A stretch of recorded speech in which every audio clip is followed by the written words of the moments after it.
This episode of the Local Hustlers podcast is brought to you by Audible.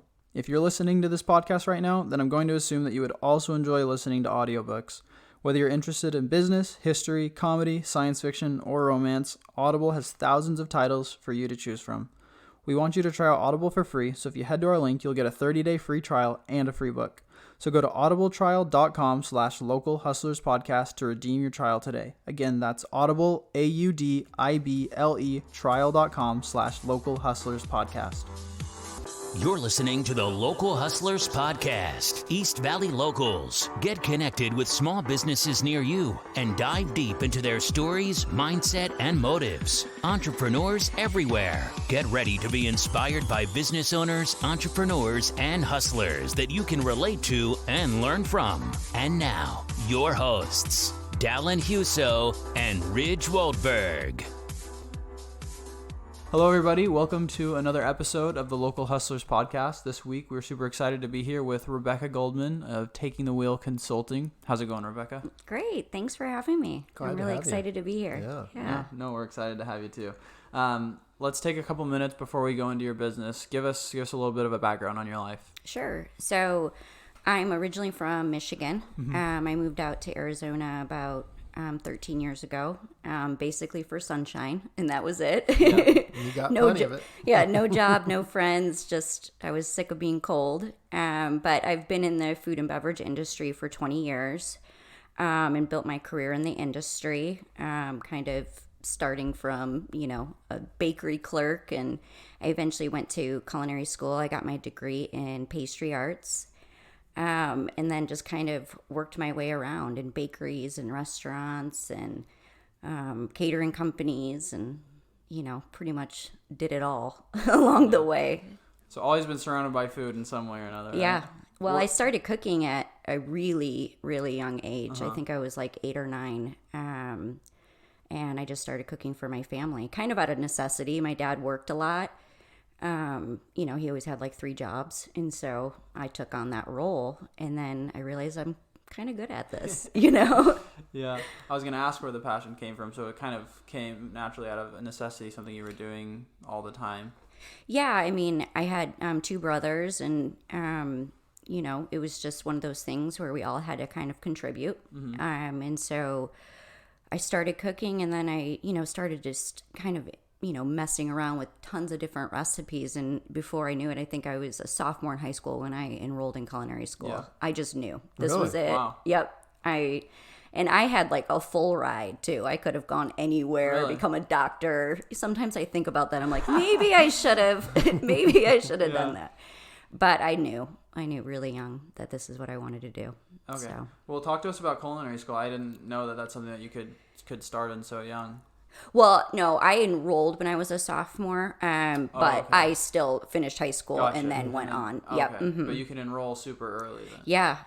I mean, they let me do it. So yeah. I went to the Le Cordon Bleu in Pittsburgh. That's one of the top schools, right? At the time, yeah, it was the top school. I actually beat the CIA, which is really still the top school kind of in the United States. The Le Cordon Bleu isn't around anymore. But at the time, it was a really good school. It also came with a lot of student loan debt as well. So Paid for it. Yeah. So did you really enjoy that experience? Can you tell us a bit more about? Oh my gosh, school? Yeah, I think I got really lucky with my instructors and the program when I went to school. It was like 10 hours a day, 5 days a week. And it was intense. Like they would send you home if your chef jacket was not perfectly ironed, if your neckerchief, which is like this thing you had to, you wear around your neck, if that wasn't perfectly ironed or worn perfectly. They really kind of set the bar for what to expect in the industry, because it is tough. It is kind of brutal. And so I feel like I got a great education. I really did. And then eventually I ended up becoming a board member for the Le Cordon Bleu here in Scottsdale. So I was on the academic advisory board for them. Great. Yeah. Now, obviously, they trained you in the culinary arts. Yeah. Did they do any kind of education for those that wanted to start their own business? Was there any kind of business training, or was that kind of left up to each individual on the direction they wanted to go in the culinary world? No, they definitely did not. And I think there was a lot of kind of false hope that was kind of instilled in a lot of the students. You're going to be able to graduate and immediately start making $30 an hour, which wasn't the case, by any means. So I think in my graduating class, myself and maybe one or two other people are actually still in the industry. Okay. Wow. Because, it is tough. Yeah. I think people realized that, I don't know if I can do this. I don't know if I want to climb that ladder. I don't know if I want to work this hard to do this for a living. So. It's one of the challenges with a lot of specialty schools, like a medical school or a dental school. Mm-hmm. They train you in the industry. You're a specialist, right? Then you come out and you're a doctor, but you're actually running a business. Yeah. Or you're a dentist and you're actually running a business. Or you have your culinary arts degree and you're actually running a business as much as you are cooking, right? So... Well, and I mean, you're 100%. But on top of that too, with the understanding that you still have to start at the bottom. Right. I know even when going to culinary school, and I'd already kind of worked in the industry for 4 years leading up to going to culinary school. I got a job while I was in school as the executive pastry chef for our cafeteria. Which was actually like ranked number 1 in the United States as well, which was really a really cool experience. But I graduated making minimum wage. You know what I mean? I was, I think we made like $6.20 an hour as the executive pastry chef. Uh-huh. You know what I mean? So kind of knowing that you got to pay your dues. Yeah. Yeah. Industry experience is everything. For sure.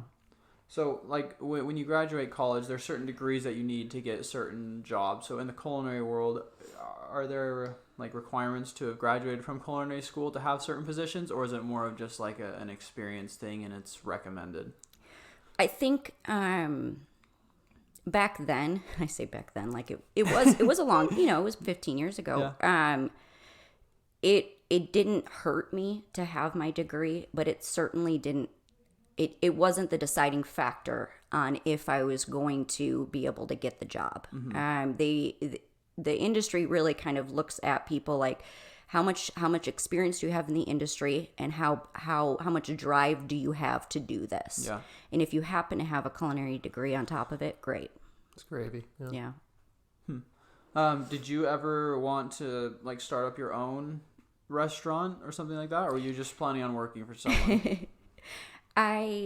If I were to ever do something, it would be a bakery for sure. Even though I transitioned out of pastry a long time ago, and I ended up taking over for a catering company in Tempe, and I was the executive chef, GM, kind of wore a lot of big hats, and transitioned in the savory world, but pastry would still be that's still my passion. That's still my baby. So if I were to ever do it, it would be a bakery, or maybe like a breakfast restaurant that had like quiche or something that was still focused around dessert. Pastry, yeah. But probably not. I really enjoy what I'm doing right now. Cool. So tell us about some of the, along your journey, some of the places that you've worked at and where you've been a chef at. Yeah, so I've worked at bakeries. My first kind of real job outside of culinary school, I worked at this bakery. It was called Iverson's, and it was in Dearborn, Michigan. And the recipes there were like 100 years old. That experience really taught me how to bake like large quantities. I would have to be responsible for baking like 400 cakes at the exact same time. Do you know what I mean? Like put one in, take one out, and know exactly where everything was at in the oven. I also learned how to, decorate cakes and things like that there. I worked at a restaurant in Michigan as well. I kind of was the front of house manager. I also served, and I made their desserts on the side. And then when I moved out to Arizona, I worked at this little diner for about a year, and I was the pastry chef there. And we kind of focused on huge, large quantities. So I had like a a 20 apple pie that stood like 10 inches on a plate. Oh, wow. It was a cool place. It really was. It was kind of like a biker diner type place. But summer hit and they couldn't last. So then I landed my job as the pastry chef at Artisan by Santa Barbara Catering Company in Tempe. And then about a year and a half later, the executive chef asked me to take over. He said, I'm retiring and I want you to take my spot. And I was like, I don't know how to do this. I've only done pastry really, or front of house stuff. And he was like, that's okay. I'll teach you everything you need to learn. And he gave the owner 2 years, a 2-year notice. And so we spent 2 years training together. But the first year he was the chef, I was the sous chef. And then we flipped roles in that second year. Wow. But it was, 20 hours a day, 7 days a week, trying to take everything that man had in his head and put it into mine. And he's like classically trained in Europe. Yeah. He went to culinary school for 8 years. Oh, wow. Yeah. So it was intense. But then I took over as executive chef. I spent 6 years in that role. And I also kind of took over as like GM and as their consulting chef as well. And during that time, I focused on sales and, I helped with the staffing director. I oversaw like the operations department. So a lot of different roles in that position, which allowed me kind of the tools and the experience necessary to be able to do what I do now. Yeah. And then I decided one day, I think I'm ready for that next chapter. So I gave the owner 18 months, an 18-month notice, and I said, I'll set you up. I promise. I'll get you everybody you need to be successful. And I trained my replacements, and it actually only took 10 months to do, which was really cool. And then during that time, I also started building my business. So I was working 80 hours a week and building a business at the same time. Wow. Yeah. Is that pretty common to give such a long lead time notice in the culinary world? No, not at all.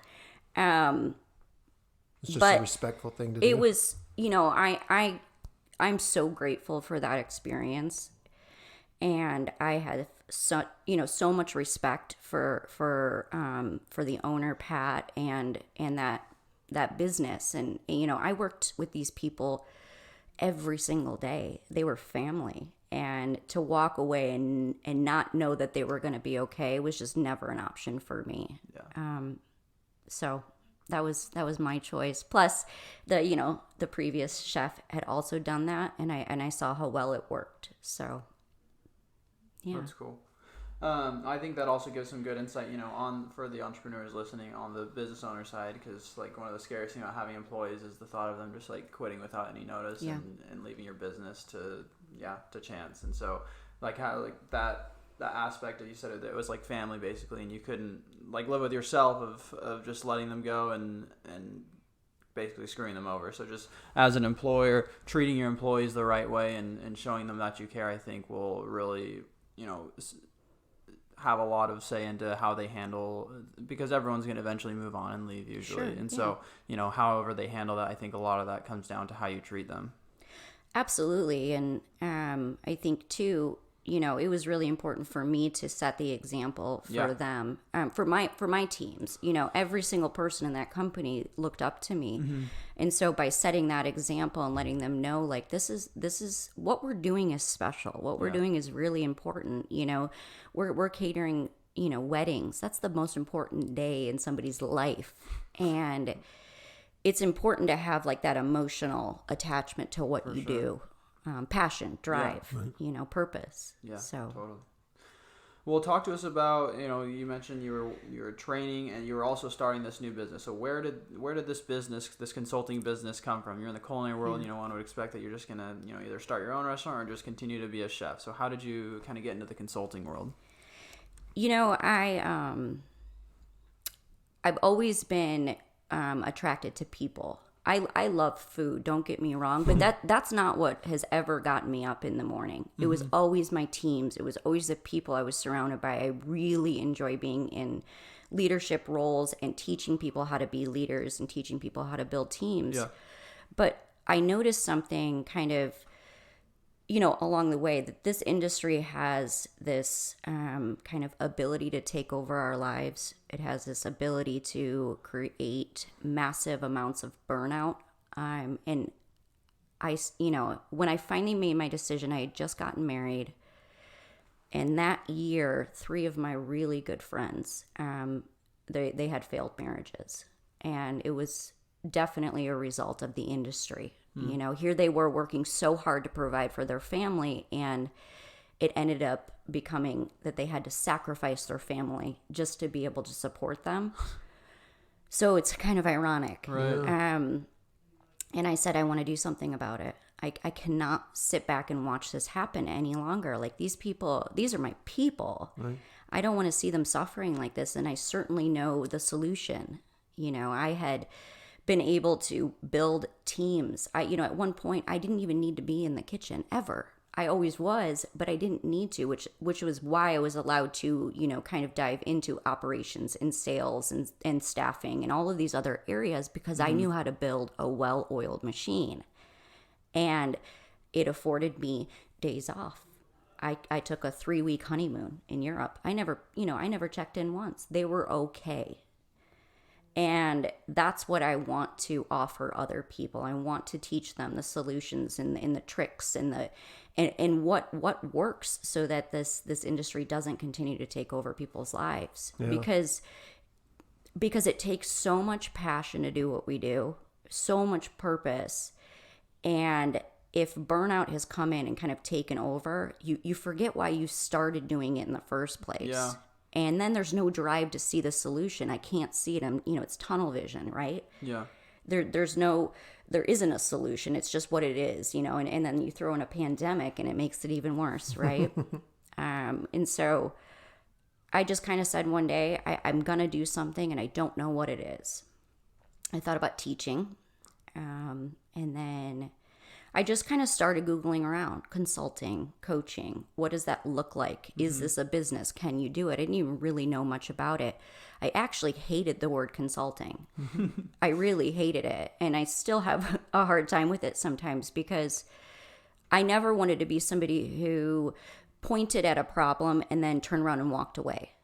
Like, that's not what I want to do. Yeah. And so I decided that I was going to take the definition of what consulting was and make my own version of it.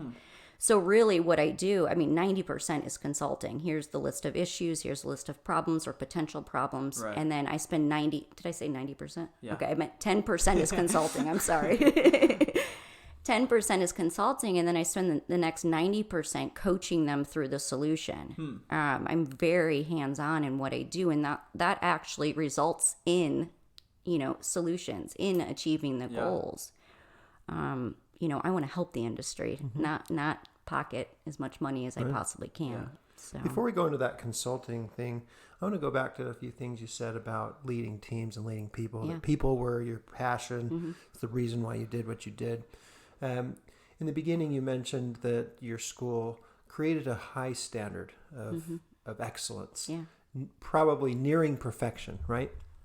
A leader that's a perfectionist can have a very negative impact on their people. It can really squash the creativity. It can squash the human spirit. It can, tendencies to micromanage, and this is the way you do it, and this is the only way you do it, and this is my way, and then that just kind of kills the life out of the team.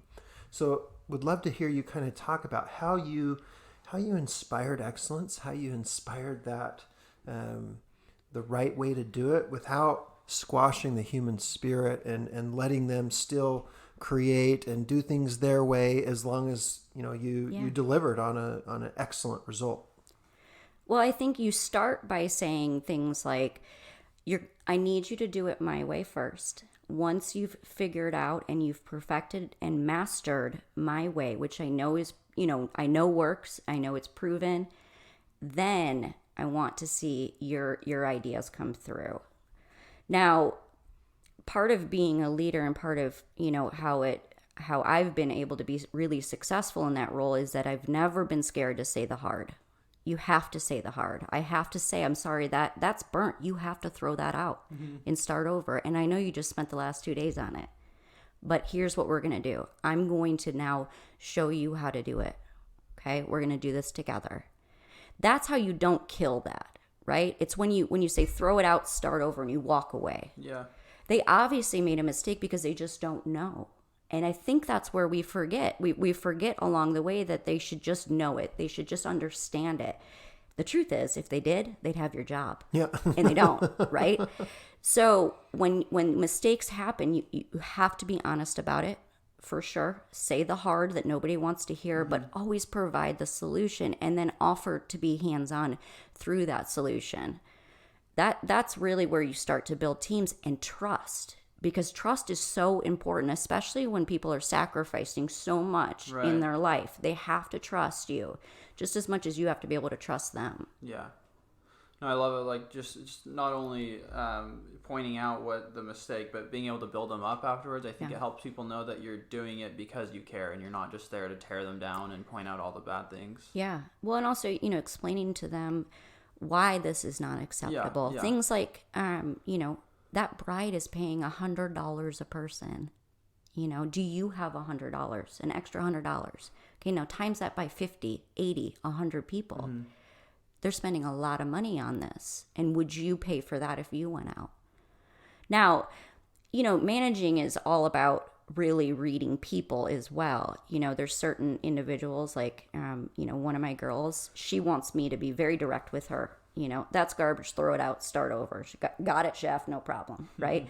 Then I've had other employees who are more sensitive or more emotional. Yeah. So you have to kind of, adjust how you say things. Depending on the person. Depending on the person. Read that person, because that's how you learn how to motivate them. That's how you learn how to talk to them in ways that it makes sense, that it's absorbable for them. Yeah.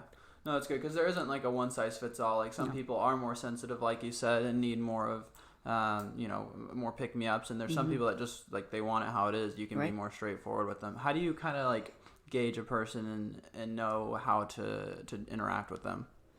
I think for me it was a born gift, or maybe I watched my dad do it for many years. He's that type of person where people could be like, in the industry he works in, people can be so mad at him, right? And you wrote me this ticket. Why did you write me this ticket? Blah, blah, blah, screaming. And I swear to God, 2 seconds later, they're like, we would love it if you could come to our kid's birthday party this weekend. Thanks so much. We love you. He has that ability to kind of see people. And I think I watched that. But for somebody who doesn't have it didn't come naturally, or they weren't born with that. You talk to people. Ask them flat out, what motivates you? How can I help you?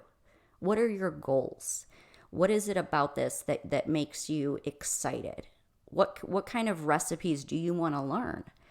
We used to do things like, hey, if you get all of your stuff done right, if you can accomplish your prep list today, and everything's correct and everything's accurate, then I'll spend tomorrow with you for a couple hours, and we can practice, and I can show you how to make any recipe you've ever wanted. So it's giving them like the opportunity to grow. Love it. Cool. Yeah. Love it. You mentioned also earlier that you were able to build your team in a way where you could walk away. You didn't have to be in the kitchen. Right. In any relationship, that's the sweet spot. I love you, but I don't need you. Right. And in building incredible teams, Jim Collins points out that you have great leaders, and then you have the most elite leaders. And the thing that makes the most elite leader is that long after you're gone, your team continues to succeed. Yeah. Right? You have really good leaders, and when they leave, performance drops. Your most elite leader is the level 5 leader that Jim Collins talks about. That team leaders continues who can build to leaders, soar, right? Yep. Because you've invested in the people, you've empowered them, and then they continue to do great things long after you're gone. I always told Pat, the owner, I said, I promise you that I will always be able to get hit by a bus tomorrow. Figuratively speaking, obviously, I promise that for you, because I watched, and the previous executive chef is still one of my best friends. I talk to him 5 times a week. But what he didn't do was that for her. And he was the first one there, the last one to leave. He was, he would never give up control over anything ever. And you know what it did? It left all of us at a level that we couldn't perform at. Had I not been the person I was, I would not have been successful. But I was driven to do that. It also came with me having to kind of learn my job by myself. I spent 20 hours a day there after he left, learning my job. And I was like, this is ridiculous. We're not doing this anymore. We're just not. When I started training my replacements, my goal too, which I don't think a lot of leaders think about, my goal was to make sure that they were better than me. And they were, and they still are. The teams that they then built were better than the teams that I built. You know what I mean? Because I was able to also acknowledge my mistakes along the way, and they were able to see those mistakes, or, I was able to say to them, okay, this was something I shouldn't have done. Don't do that. It's almost like you just got to leave your ego at the door. Yeah. Leave it at the door. We don't have time for it. We really don't. It's not good for anybody,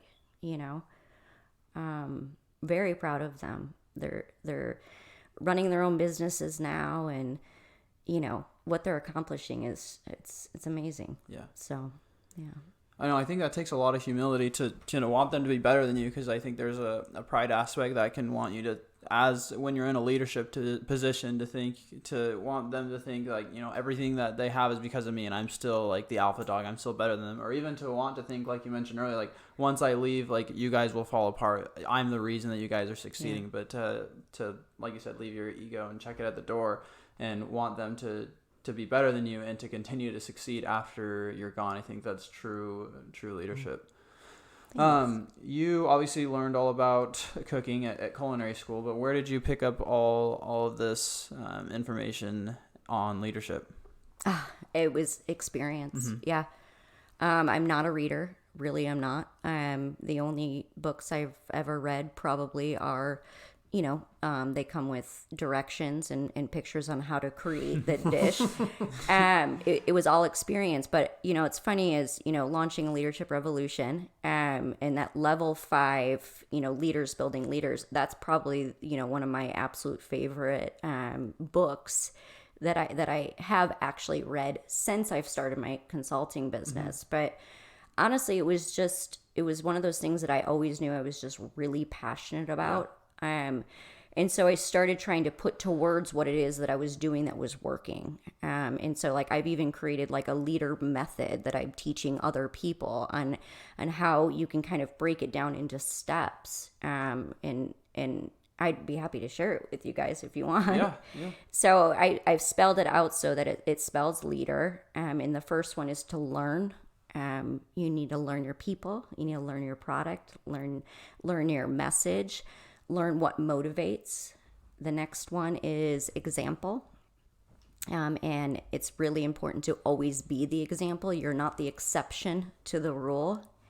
The next one is accountability. And this one by far, especially in my consulting business now, this is the one that stops people in their tracks. They have a hard time getting past this step because holding people accountable often can feel like micromanaging, like you mentioned earlier.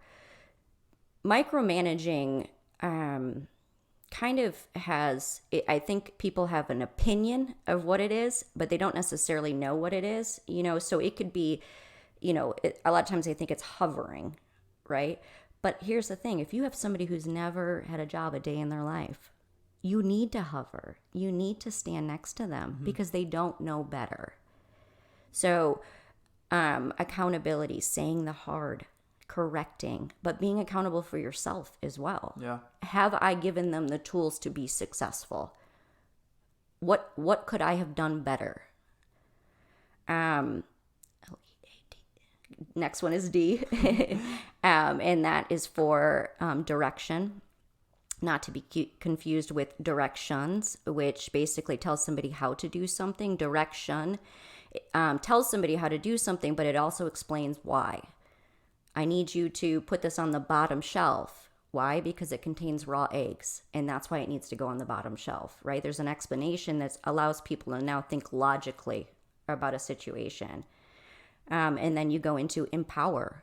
That's the place where you can start empowering your teams, because you've given them the tools, you've explained the why, they can understand it, they can make decisions. And then the last one is responsibility. And at this point, if you've gone through all of these steps, you should be in a position where your team is ready to take on more responsibility, which should come with a pay increase, maybe a different title. It's one thing to be empowered to make one decision, but it's a whole other thing to feel responsible to make many. Yeah. But if you've gone through all of that, you can get there, and that's what allows me to take a 3-week, vacation in Europe, right? Love it. What a powerful list, and yeah, I love that. And we could talk for days and hours about each one of those words. They mean so much. One of the challenges in leadership development that I've personally found is people want a silver bullet. They want a quick fix. They want a recipe. Yeah. Let me just follow A, B, C, D, and I put it in the oven, and boom, out comes I'm a leader, right?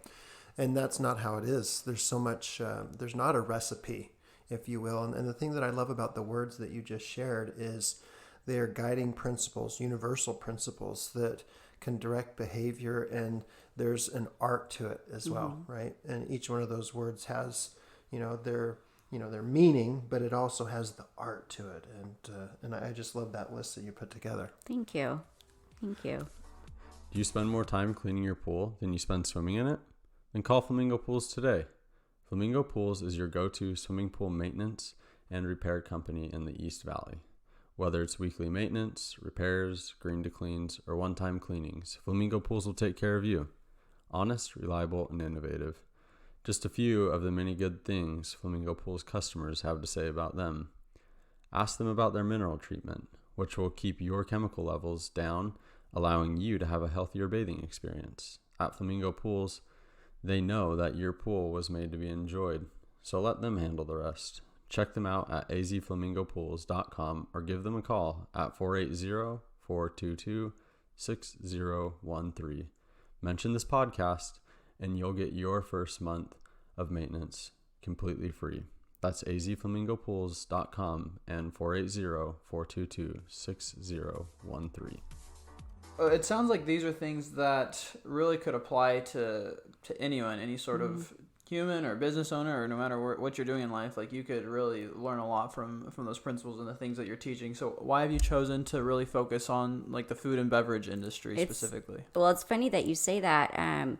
Obviously, it was a natural transition to go into the food and beverage industry, and I am still very much heavily focused on this industry, especially due to the pandemic. Yeah. They need support, and they need it now. But I am branching out into other industries. Cool. I love full service consulting, and I'll continue to do that in my industry because I know it, right? I can teach you food costs, labor costs, recipes, leadership, team development, and management. That's probably my biggest passion and why I want to start sharing it with other industries. Definitely. Cool. Yeah. So I'm assuming you saw, because there's the two aspects of it. There's the leadership aspect, and then, like you mentioned, the culinary aspects. You're able to help them there. But I'm assuming you saw so much, impact on these people after they learned about teamwork and leadership that you're like, I could help more than just the food and beverage industry. Like, everyone can improve from this sort of thing. I actually just had a conversation with one of my clients because we're not done together, but I'm definitely like, I'm not there all the time anymore, which is how it should be. Right.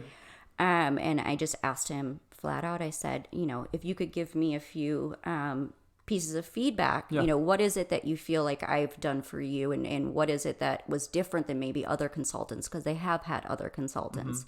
He said, I've never seen anybody be able to corral a team the way that you have. We have never gotten this far, and 100% is because you're able to kind of motivate us. You come in and you show us the way. You're there. You're part of this team.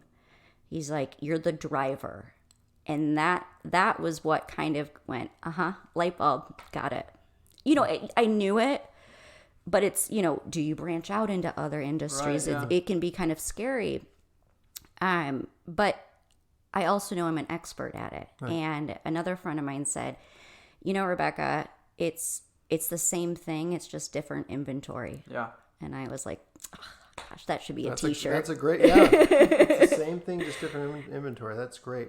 Now, forgive my ignorance. I don't watch much TV, but if my family has Restaurant Impossible on, I'll watch it. Chef Robert Irvine. Yeah. How similar is what you do to what Chef Robert Irvine does? Because the thing that I love about him is lots of times the recipes are off, lots of times the decor is off, but every time there are relationship issues that are the real driving force behind the restaurant failing, right? So talk to us, and also for our listening audience, how similar is what you do to what you would see on Restaurant Impossible? It's very similar. And I don't actually watch a lot of TV either. And so, when you cooking shows and things like that, like I know them obviously, but like I said, a lot of what I learn is through experience. It is very, very similar. A lot of times when I'm taking on clients, the first 3 to 4 weeks of us working together is really about breaking down kind of emotional barriers, getting down to, the nitty gritty of, do you want to continue doing this? Is this still your passion? Are you ready for a succession plan? Right? What's the goal here? Let's talk about why why you and your brother are not getting along, and let's get all on the same page. Are we ready to fight for this business or not? And anybody who isn't, there's the door. And that's how simple it has to be. I actually have people sign it's not a contract because it can't be, it's not legally binding, but it's, it's a piece of paper that says I'm ready to leave my ego at the door and I'm ready to fight for this business. And then I sign it as well.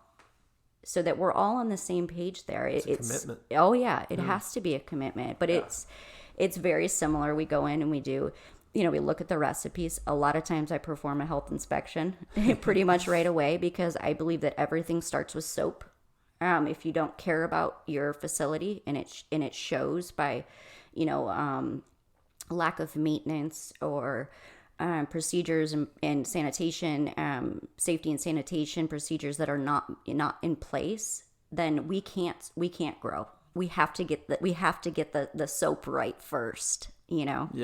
Yeah.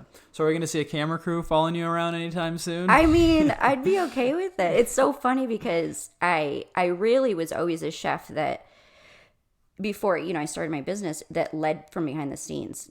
Pat always wanted me to be like the face. Come on, be the face, get out there. And I was like, nah, I'm good. I'm totally good. Now I kind of wish I would have because it probably would have helped me in building my business, especially with having to do, Facebook Lives and videos constantly and things.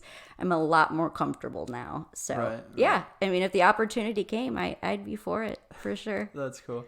So tell me about the restaurant industry.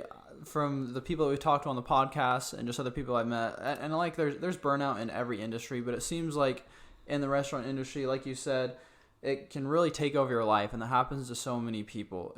What do you think it is about this industry that can just be so overwhelming for people? Well, I mean, there's always a fire that has to get put out, right? I think, I was really kind of trying to focus in on this last week. It's so funny and put together something. I think because the expectation of the food and beverage industry is so high and it's so transparent. Like if you think about it, both of you guys could probably name 5 different positions in the restaurant industry and know exactly what their responsibilities are for those positions. Yeah. Could you do that for a clothing store? Could you do that for a mattress store? Could you do that for other industries? Probably not. We as consumers know so much about the industry that we're able to see through. I can see that server just got triple sat. That's why she's behind. Must be lack of management. Oh, they must have changed the chef. I can tell because the recipe's different. There's so much about it that we as consumers, because we eat out all the time, right? Food is a necessity, that we can see through it, which creates the level of expectation so high. Oftentimes the pay doesn't come with it though. What we're expecting of our employees, we're expecting them to perform like doctors and lawyers, but at an eighth of the pay, right? Right? And you get what you pay for, right? So it's very difficult. And so that's where it's really, really super important that we focus on leadership. We focused on our teams, because that's what's going to set us apart. I mean, at the end of the day, you could have the best taco recipe on the face of the planet, but if, the person doesn't know how to order and the ground beef never comes in, and the server can't sell it, and the line cooks can't get it off the line, it doesn't matter how great your recipe is. That's cool. When you're working with someone, do you focus a lot on like their recipes and their revenue and their profit and things like that? Or is it that along with the leadership, or do you just focus on the leadership and then that will come because of what they learn? No, yeah, we definitely dive into all of that for sure. Plate presentation. Yeah. I just got done working with a client where I was like, we gotta get rid of all these plates and get new ones in, and they did, and now they're able to sell their product for even more because it looks better. Yeah. Teaching them techniques to incorporate just an elevated an elevated product, like let me show you how to make your own, beef stock instead of buying base or whatever it is. So yeah, definitely that. I look at all of their costs too. Like, you're not charging enough for this, or you're charging enough, but nobody's going to pay for it. We have to look at perceived value as well. Right. And things like that. So maybe it's because the portion's too big. If we, there's so many things for sure.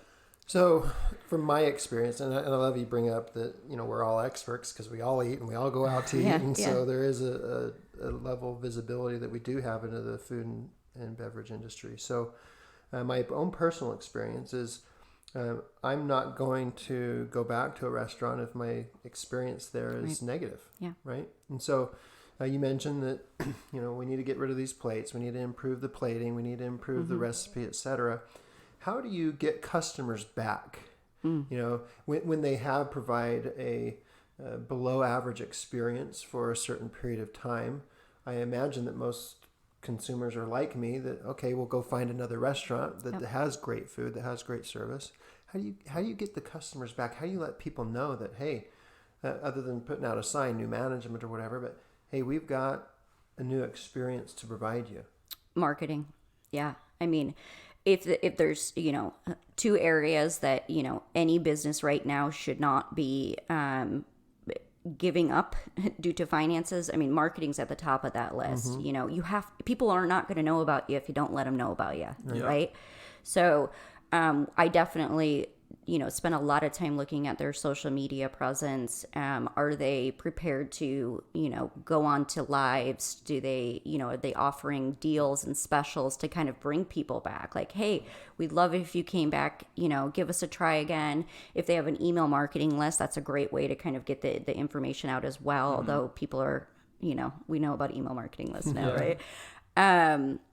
But yeah, I mean, social media marketing, making sure that, their website looks really good. I mean, they have to have a professional image because the competition is high. It is high. But also, letting people know, like, hey, we would appreciate it. So your current customers, right, that are there, we would really appreciate it if you, tagged us on Instagram. If you took a picture and tagged us on Instagram, and we'd love to, buy your next round the next time you're in. Things like that, are allowing word of mouth to happen. Mm-hmm. Yeah. Cool. Tell us a bit about how the industry has been affected this last year with COVID. I think the restaurant industry has probably been hit more than anyone else. Really. Yeah. So talk to us about, how you've helped people to pivot, what some of the struggles have been, what you guys have done to grow during this time period as well. It's been a constant battle and challenge for sure. The one thing that I try to really explain to my clients and let them know is that everything is always figure outable. Okay. So if you can make it through 30 tickets deep on a Friday night with one person on your line, we can make it through this. Okay. So if to-goes are doing really well for you, let's focus on putting together a very good to-go program. And what do I mean by that? I mean, making sure that we're not making mistakes. Okay. I'm sure you guys have ordered food during the pandemic and half of it was missing over the last, couple of months, right? Almost every single time. Yeah. Okay. I focus on that. This is the business that's coming in. So let's make sure it's perfect every single time. Okay. Now let's talk about subscription meals. That's huge, right? If you have the capability, because you're not serving 50% of your customers in your dine-in right now, why can't we offer them a subscription meal? We would love to, offer you 4 dinners a week. All you have to do is pop it in your oven. It comes with directions, and we'll take care of that for you. Or, maybe it's lunches for your kids so that you don't have to think about it. There's so many different ways to make money. You just have to go after them, right? And, and I get it. Not everybody understands how to do that, which is why I come in and I show them how, pivoting. I mean, you just have to go with it. There's, if people are making money right now, it's because they've pivoted their business. For sure. Chick-fil-A still has a line out the door. So does Dutch Brothers. There's a reason for that. Yeah. And one of the biggest reasons is because they create a consistent customer experience every single time. So, every time there's a challenge, especially an economic challenge, just creates new opportunity. Mm-hmm. You have people that, create something out of nothing, in those scenarios. Do you see any trends in the restaurant industry? You've mentioned a few that have been successful. You mentioned a few ideas like the subscription meals. Any other trends that you're seeing that have really brought restaurant owners success during this pandemic? Innovations? Well, I think, one thing I am seeing is a lot of businesses are partnering with one another, which is great because now you have their following too, right? So I have clients that are like, oh, for instance, like, we want to do a paletta margarita. So let's partner with, the paletta company over here. We're going to offer the paletta margarita at our facility right now. And now we're bringing the community together. I think that has been the coolest thing to watch during this time is everybody's just like, you know what? I'm throwing my hands up. We all need help. Let's just help each other out. And it's paying off and it's becoming really, really beneficial. There's also like the secret menus or that you can order like at Starbucks and things. So I've launched like test kitchens with clients. Like this is a really cool way for people to know that there's things that are always going to be changing. You can come in and try our test kitchen out. So stuff like that. If one of our listeners is considering opening some kind of food service business, is there an opportunity right now? Just because it has been hammered so much, and sadly, so many people have lost their livelihoods in this pandemic. Is it a good entry point for somebody who's always had the desire to be in this industry and just hasn't taken that step? Is this a good time? I think that it's always a good time. If you have the drive, you have the passion, you have the knowledge, or you have the finances to seek the knowledge, it's always a great time. I have one of my clients got laid off from her job, right when we went into lockdown. She came to me and she said, I want to start my own bakery. I said, okay, let's do it. Middle of lockdown, started her own bakery. She's about to be at 3 different farmers markets. She sells wholesale. She sells at multiple coffee shops around in the East Valley as well. She has continuous, custom orders on top of that. She operates out of a commercial kitchen. I mean, the list goes on and on. She's literally on track to quadruple her sales next year. Wow, yeah. What a great story. Following up on that question, the restaurant industry is known for a very high failure rate. Yeah. Right? Is there advice that you would give to somebody wanting to start a business in the restaurant industry to get off on the right foot, to be one of those, I don't know what the statistics are, if it's 10% or 20% are still in business 5 years later, but to be one of those successful ones that make it? Is there a few things that you would share to that person that's listening that is considering opening a restaurant? Invest in experts, and not even just me, but people who really understand this industry. I think a lot of people start a business in the restaurant industry because they're like, you know what, I've always thought it'd be cool to own a bar. Or I always thought it would be cool. I like eating eggs. Let's open a breakfast shop. But they've never worked a day in their life in the industry. Right. So if you want to do this and you want to be successful, you should spend, a month in a dish room. Spend a month, on a line somewhere else, not in your own place. Spend a month, following somebody around on how to order and what is it like to negotiate with vendors, and what's a good vendor, and how do you know if you have a good salesperson or not, and how do you set expectations with vendors. Spend time doing it, because this industry is brutal, and if you don't know it like the back of your hand, or you aren't willing to learn it like the back of your hand, you need to be an investor, and that's it. Cool. That's great advice. Great advice. For your end of things, obviously you're helping your customers market to other customers, but for you, you're more of a B2B model. So what's the difference in terms of marketing and trying to reach your audience from a business perspective rather than a consumer perspective? Well, I mean, social media, LinkedIn's my best friend. Okay. Facebook primarily over like Instagram and things like that, because that's more business to business. Yeah. Honestly, a lot of it is, it's going out and letting people know, hey, I know what you're going through.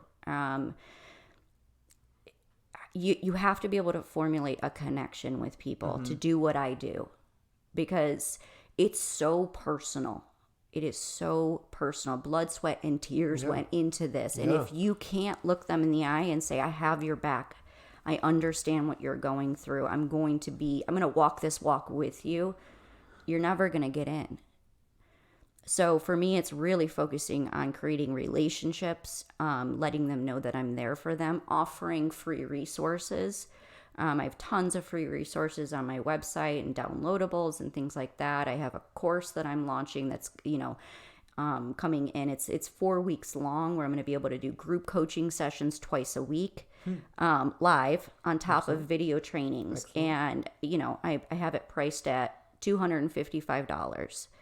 Or if they join my private Facebook group community, it takes another $100 off. So making sure that I am meeting them where they are, because it's tight right now. Every decision that they make has to be the best decision, because there's no room. There is not room for failure right now. Yeah. So very affordable rates.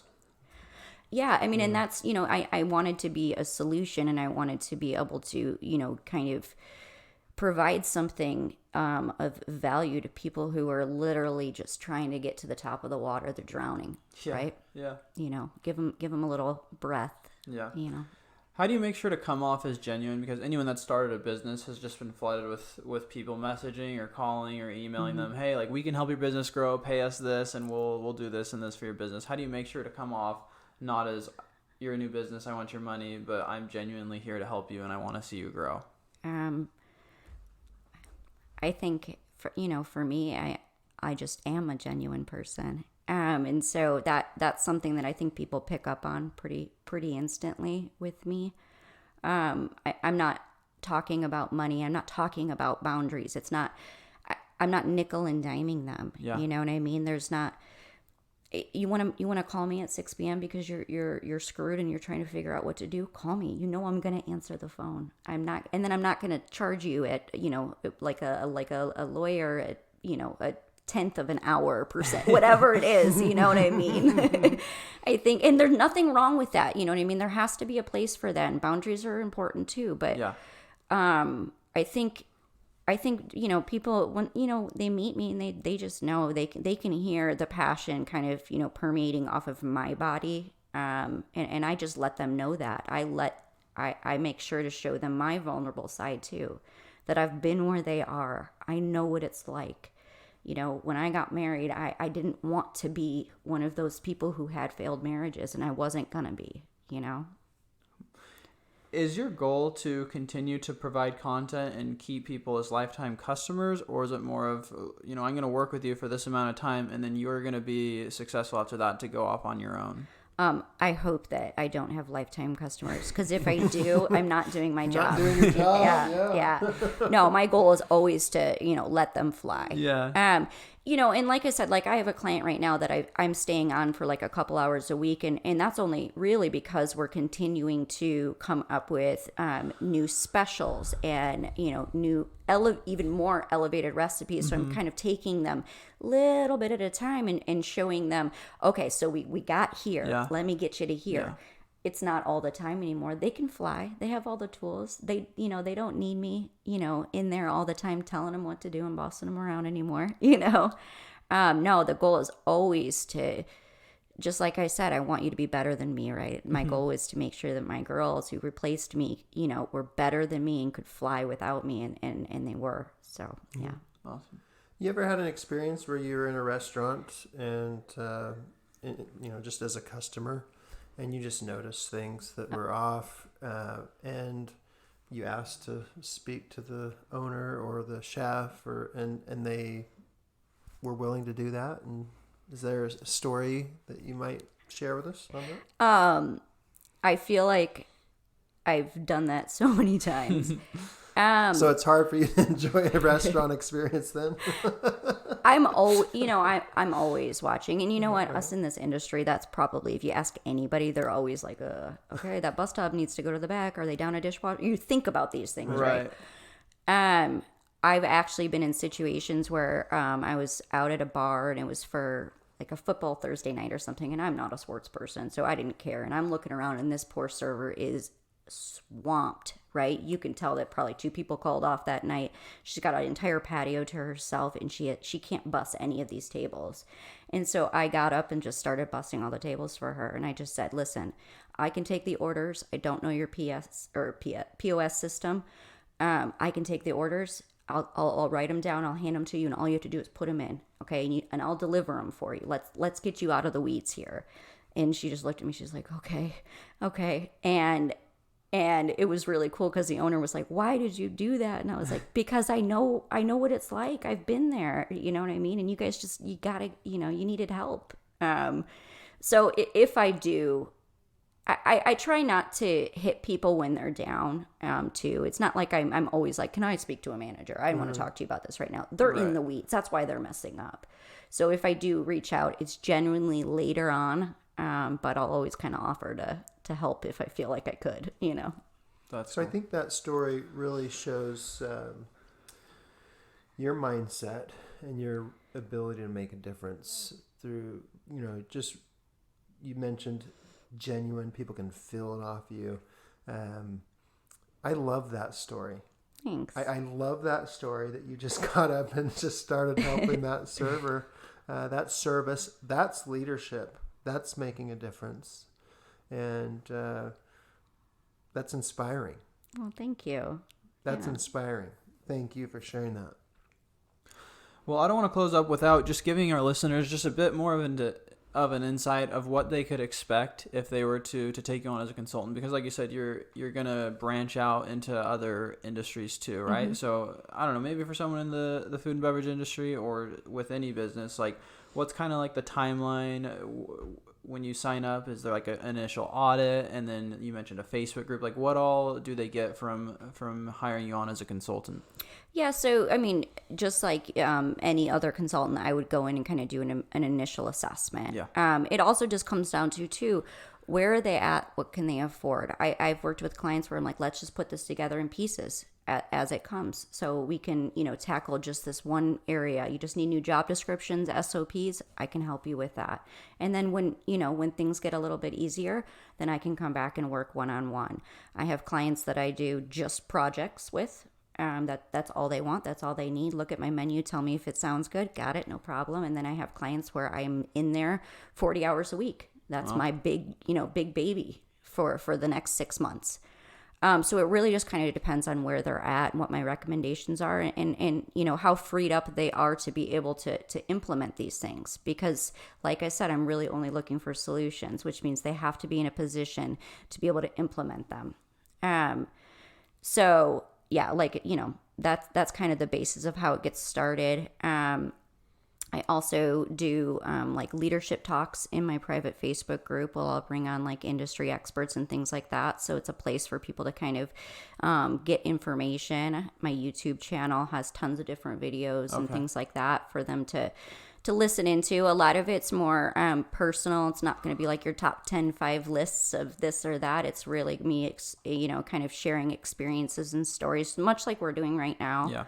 Yeah. But yeah, I mean, it kind of goes all over the place. I also have coaching programs. So where, you want to work with me for 3 months and we can do it virtually and I'll coach you, a couple times a week.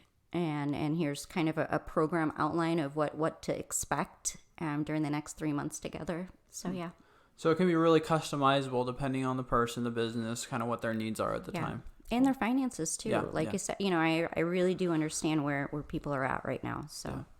Well, my follow-up to that is it sounds like that can keep you pretty busy. Like you said, you might be spending 40 hours a week with someone. You can only be in one place at a time. Do you want to expand and maybe train someone and hire them to help you out? Or do you see this as just being something that is going to be just you moving forward?